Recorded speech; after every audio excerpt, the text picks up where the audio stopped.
My name is Sarah, I'm 34, and I never would have believed that one random encounter could turn my life upside down. My husband Michael and I have two kids, Lily, who's 6, and Tommy, who's just 3. We've been married for 8 years, and while things have been tense between us lately, I still thought we had a solid family. I have a best friend, Christina. We've known each other since high school and have been through everything together: school, weddings, kids. Her daughter Emma often plays with ours, and family dinners with Christina and her husband were a regular thing for us. That day, I was on my way to pick up Tommy from daycare. It was an ordinary day: work, rushing around, picking up the kids, planning dinner. But as soon as I pulled up to the daycare, I saw something strange. Michael was standing at the gate, holding not just Tommy's hand, but also Emma's. I froze. Why was he there? Why was he picking up Emma? My heart sank. I parked a little farther away and stayed in the car. They didn't see me. Michael was saying something to the kids, smiling and laughing as they walked to his car. My mind started racing. Why is Michael picking up someone else's child? Why didn't he tell me? I don't even remember how I got home, but my thoughts were spiraling into the worst scenarios. Why would he do this without telling me? When he came home, I was ready to confront him. "How was your day?" he asked casually, placing grocery bags on the kitchen counter. I looked at him, trying to keep my voice steady. "Were you at the daycare?" He looked slightly surprised. "Yeah," I picked up Tommy. "And who else?" I asked, struggling to keep calm, though my hands were trembling. Michael frowned. "Christina asked me to pick up Emma. Something came up at work and she couldn't make it in time. I figured you wouldn't mind." I felt my face flush as my thoughts started spiraling again. Little pieces of information I had ignored before were now coming together. Why was he always mentioning Christina lately? Why did they seem to share so many inside jokes at our family dinners? And now this? "And you didn't think to tell me?" I pressed, my voice sharper now. Michael shrugged, looking confused. "Sarah, it's just helping a friend," he said like it was nothing. But in my mind, it wasn't just helping a friend. The way he said it only fueled my suspicions. I couldn't ignore the looks, the texts, and now the fact that he'd picked up her child without saying a word to me. Just helping a friend? The words rang in my ears, only adding fuel to the fire. At that moment, I couldn't hold back anymore. My mind was set, and my emotions were spiraling out of control. A confrontation was inevitable, even if I wanted to avoid it. The days following that moment at the daycare were unbearable. No matter how much I tried to shake it off, the image of Michael holding Emma's hand replayed in my mind like a broken record. My thoughts churned endlessly, each one darker than the last. At first, I tried to act normal, hoping the unease would pass. But every time Michael mentioned Christina, or even something innocuous like being late from work, it felt like another puzzle piece falling into place. Was he really working late? Or was he with her? "Are you okay?" he asked one evening, looking up from his phone as we sat in the living room. I forced a smile. "Fine," I said, though my hands tightened on the coffee mug I was holding. But I wasn't fine. Every glance at his phone, every vague response about his day sent my mind spiraling. When I saw him texting that night, I couldn't stop myself. "Who are you texting?" I asked, trying to sound casual. "Just Mark," he said, naming a coworker. I nodded, but a seed of doubt had already planted itself. What if it wasn't Mark? What if he was lying? The next day, I did something I never thought I'd do. While Michael was in the shower, I grabbed his phone from the nightstand. My heart pounded as I scrolled through his messages, hoping and dreading to find something incriminating. But there was nothing. Just work chats, a group message with his siblings, and texts to me. No Christina. Still, I wasn't convinced. He could have deleted them. Or maybe he used another app. I hated myself for thinking it, but I couldn't stop.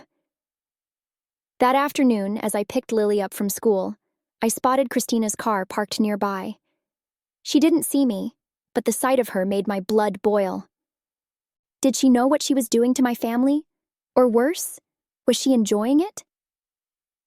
By the time Michael came home that evening, my patience had worn thin. He barely had a chance to take off his coat before I blurted out, "Why don't you just admit it?" He froze, looking at me with confusion. "Admit what?" "That you and Christina are having an affair," I snapped, my voice trembling with anger. Michael's face shifted from confusion to disbelief. "What? Sarah, what are you talking about?" "I saw you at the daycare," I said, stepping closer. "Picking up Emma. You didn't think I'd notice? And don't even try to tell me it's just a favor." Michael sighed, running a hand through his hair. "I told you already. She had an emergency at work. She asked me to help. That's it." "Do you really expect me to believe that?" I shot back. "You're always talking about her, laughing with her at dinner. And now you're sneaking around picking up her kid? Do you think I'm stupid?" His jaw tightened, and I could see his frustration bubbling over. "Sarah, you're being ridiculous. There's nothing going on between me and Christina. I was helping her, the same way I'd help any of our friends." I crossed my arms, shaking my head. "No, you're hiding something. I can feel it." Michael's voice rose, his usual calm breaking. "Feel it? Sarah, you're letting your imagination run wild. You're turning a simple act of kindness into something it's not." "And why shouldn't I?"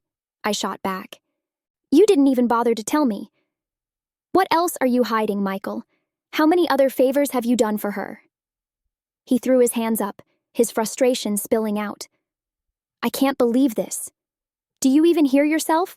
You're accusing me of cheating because I picked up a child from daycare. What kind of logic is that?" "It's not just that," I said, my voice trembling. "It's everything. The way you look at her, the way you talk about her. It's like you care more about her than you do about me." Michael stared at me, his expression a mix of anger and hurt. "I can't believe you think so little of me, of us." For a moment, the room fell silent, the weight of our words hanging heavy in the air. I wanted to backtrack, to calm things down, but the part of me that felt betrayed wouldn't let go.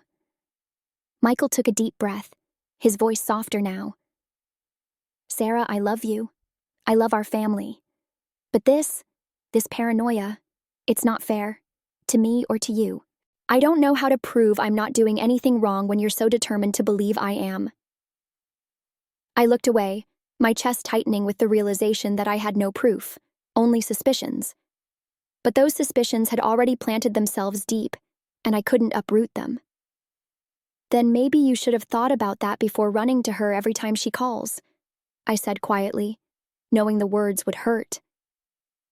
Michael shook his head, his disappointment evident. "I don't know how we're supposed to move past this if you won't even listen to me." And with that, he walked out of the room, leaving me alone with my doubts and a growing sense that I might have just made everything worse. The tension that had been simmering for days finally erupted that evening. Michael walked into the kitchen, looking exhausted. His tie was loose, and he dropped his bag onto the counter without a word. I couldn't hold it in anymore. "We need to talk," I said, my voice sharper than I intended. He glanced at me, frowning. "I just got home, Sarah. Can it wait?" "No, it can't," I snapped, slamming a dish onto the counter. "I'm sick of you dodging this. I know something's going on, and I'm not going to ignore it anymore." Michael sighed, rubbing his temples. "Not this again. Sarah, how many times do we have to go over this?" "Until you tell me the truth," I shouted, my frustration boiling over. "You've been sneaking around with Christina, and don't you dare deny it. I see the way you look at her, how you drop everything the moment she needs something." His head snapped up, his eyes narrowing. "Sneaking around? Are you even listening to yourself? I haven't done anything wrong." "Then why didn't you tell me about picking up Emma?" I demanded, stepping closer. "If it's so innocent, why keep it from me?" "I didn't keep it from you," he shot back, his voice rising. "I told you when you asked. It wasn't some big secret, Sarah. She was stuck at work and needed help. That's it. I laughed bitterly, shaking my head. That's always your excuse, isn't it? Helping her.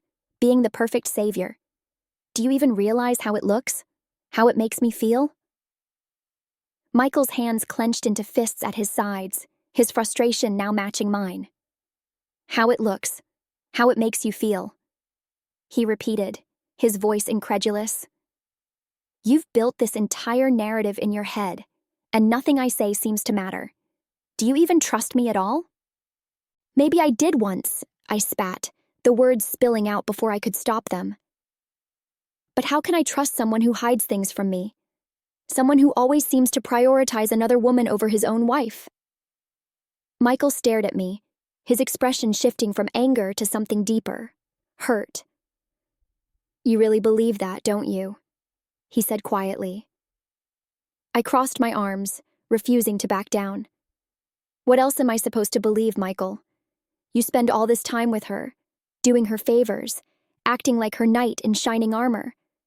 What am I supposed to think? He took a deep breath, his shoulders sagging as if the weight of my accusations had finally crushed him. Do you want to know the truth, Sarah? Fine.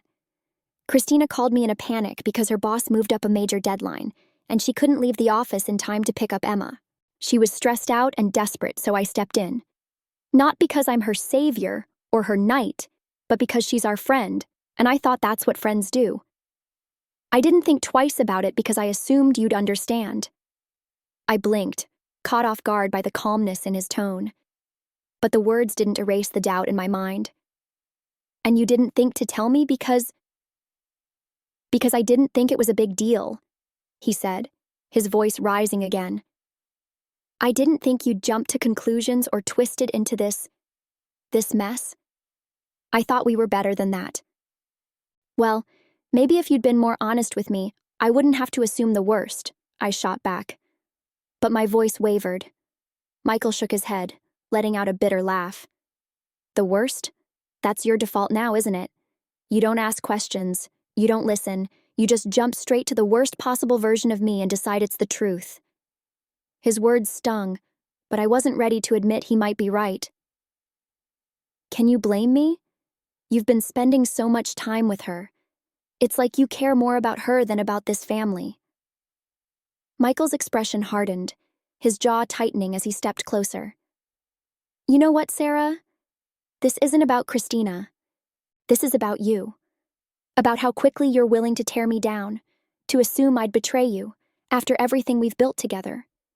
Do you even realize what that says about us? About how you see me? The weight of his words hit me like a punch. I opened my mouth to respond, but nothing came out. I've never given you a reason not to trust me, Michael continued, his voice softer now, but no less firm. But you're the one tearing us apart with this constant suspicion. I'm exhausted, Sarah. I can't keep defending myself against things I haven't done. The room fell silent, the air heavy with everything left unsaid. For the first time, I saw the toll my accusations had taken on him. His shoulders were slumped, his eyes filled with a weariness I'd never seen before. I thought we were partners, he said quietly. But now I'm starting to wonder if you even want to be on the same team. The words pierced through me, shattering the last of my defenses. For a moment, I considered doubling down, clinging to my pride. But deep down, I knew he was right. I had let my fears and insecurities poison our relationship, and now I was watching it crumble before my eyes. I didn't mean for it to get this far, I whispered, my voice trembling. Michael shook his head, stepping back. It already has, Sarah, and I don't know if we can come back from it. He walked out of the room, leaving me standing there, alone with the crushing realization of what I'd done. Michael's announcement came 2 days after our argument, but the distance between us had already been growing since that night. He wasn't avoiding me outright, but his words were clipped, his presence cold, like he was already halfway out the door. We were sitting at the kitchen table after the kids had gone to bed. The silence between us was heavy, broken only by the faint hum of the refrigerator. I stared at my mug of tea, feeling the weight of his gaze on me. "I can't do this anymore, Sarah," he said finally, his voice quiet but firm. My stomach dropped. "Can't do what?" I asked, though I already knew the answer. "This," he said, gesturing between us. "Living in this constant state of suspicion, walking on eggshells, waiting for the next time you accuse me of something I didn't do. It's exhausting." "Michael, wait," I said quickly, my heart racing. "I know I've been unfair. I've been thinking about it, and I realize now that I let my fears get the better of me. I'm sorry. Please don't do this." He sighed, his shoulders slumping. "I appreciate the apology, Sarah, but it's not enough. I've been trying for so long to make this work, but I feel like I'm the only one fighting for us. You don't trust me, no matter how many times I've tried to prove myself. And honestly, I'm tired." I felt the sting of his words, but I refused to let myself cry. "So what? You're just giving up?" "It's not about giving up," he said, his tone steady but pained. "It's about needing space to breathe, to figure out if there's even anything left to save here." I shook my head, my voice trembling. "And the kids? What about them? How do you think they're going to feel when you just walk out?" His jaw tightened, and I could see the conflict in his eyes. "I'm not walking out on them, Sarah. I'll still be here for them, every step of the way. But I can't stay in this house, in this atmosphere, and keep pretending everything's okay. It's not fair to any of us." The finality in his tone crushed me.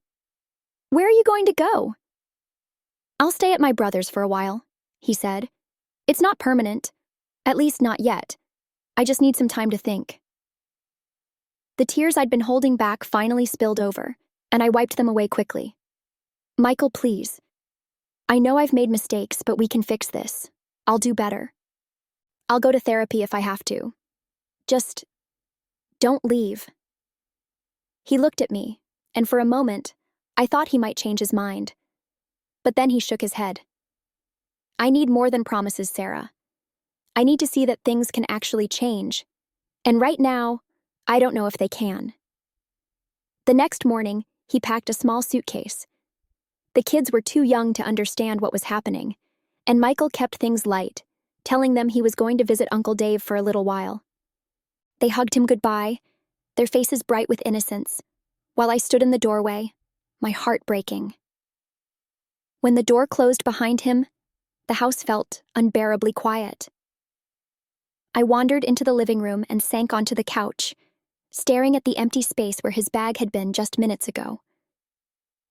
The reality of what I'd done hit me like a tidal wave. My jealousy, my need for control, my refusal to trust him. They had all built this wall between us, brick by brick, until he couldn't take it anymore. As the days passed, the silence in the house became a constant reminder of everything I'd lost. The kids asked when Daddy was coming home, and each time, my answer felt emptier. "Soon," I would say, though I wasn't sure if I believed it myself.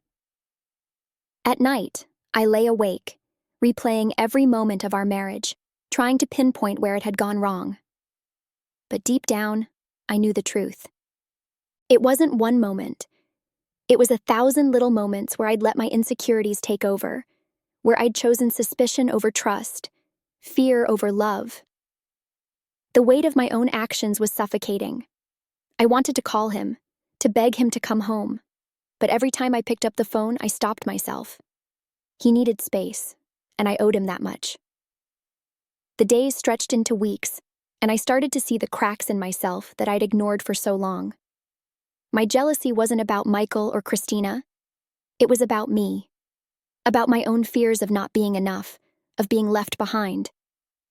But in trying to protect myself, I'd pushed away the one person who had always been on my side. Now, I could only hope it wasn't too late to make things right. But as the silence lingered, I began to wonder if some wounds were too deep to heal. It had been a month since Michael left. A long, agonizing month filled with quiet evenings and the constant reminder of his absence. The kids had adjusted surprisingly well, at least on the surface.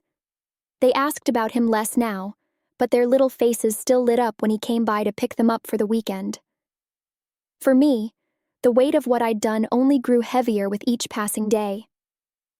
Every time I looked at the empty side of the bed or the seat he used to take at the dinner table, I felt the sting of regret. I knew I couldn't let it end like this. I had to talk to him, really talk to him, and tell him how sorry I was. Not just for the accusations, but for everything. For letting my insecurities cloud our marriage, for failing to trust him when he'd done nothing to deserve my doubt. One evening, after tucking the kids into bed, I sat down with my phone, my heart pounding in my chest. I hesitated for what felt like an eternity before dialing his number. He answered after the second ring. "Sarah?" he said, his tone polite but distant. "Hi," I said softly, my voice trembling. I wanted to talk, if you're free." There was a pause. "What is it?" he asked, and I could hear the guardedness in his voice. I took a deep breath, trying to steady myself. "I wanted to apologize for everything, for not trusting you, for the accusations, for pushing you away." Michael sighed, and I could almost picture him running a hand through his hair, the way he always did when he was stressed. "Sarah, we've been through this. I can't keep rehashing the same conversation." "No, I know," I said quickly. I need you to know that I understand now. I've been seeing a therapist, and she's helped me realize how much of this came from my own fears, not from anything you did. You didn't deserve the way I treated you." There was a long silence on the other end, and for a moment I thought he might hang up. But then he spoke, his voice softer. "I appreciate that, Sarah. Really. But it doesn't change what's happened." My throat tightened. "What do you mean?" "I filed for divorce last week," he said quietly. The words hit me like a physical blow. I felt the air leave my lungs as if I'd been punched. You already filed?" "Yes," he said, and his voice held a sadness that mirrored my own. "I didn't want to blindside you, but I couldn't keep waiting, Sarah. I've thought about this long and hard, and I think it's the right decision.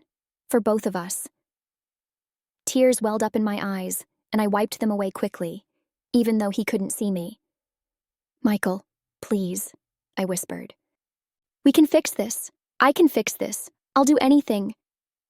"It's not just about fixing it," he said. "It's about trust, Sarah. And once that's gone, it's hard to get back." His words hung in the air, a painful truth I couldn't deny. I wanted to argue, to beg him to reconsider, but deep down I knew he was right. My mistrust, my accusations, they had broken something fundamental between us. "I'm sorry," I said again, my voice barely above a whisper. "I didn't realize how much damage I was doing until it was too late." "I know," he said softly. "And I'm sorry too. But I think we both need to move on." The call ended shortly after, and I sat there staring at the blank screen, the finality of it all sinking in. For the first time, I truly understood how much my assumptions and fears had cost me. It wasn't just a fight or a rough patch. It was the end of a marriage, the unraveling of something I thought was unbreakable. As I sat in the quiet house, the weight of my actions pressing down on me, one thought echoed in my mind. Trust isn't just about the other person. It's about choosing to believe in them, even when your fears tell you otherwise. And I had failed. I'd let my insecurities win, and now I was left to pick up the pieces of a life I had shattered with my own hands.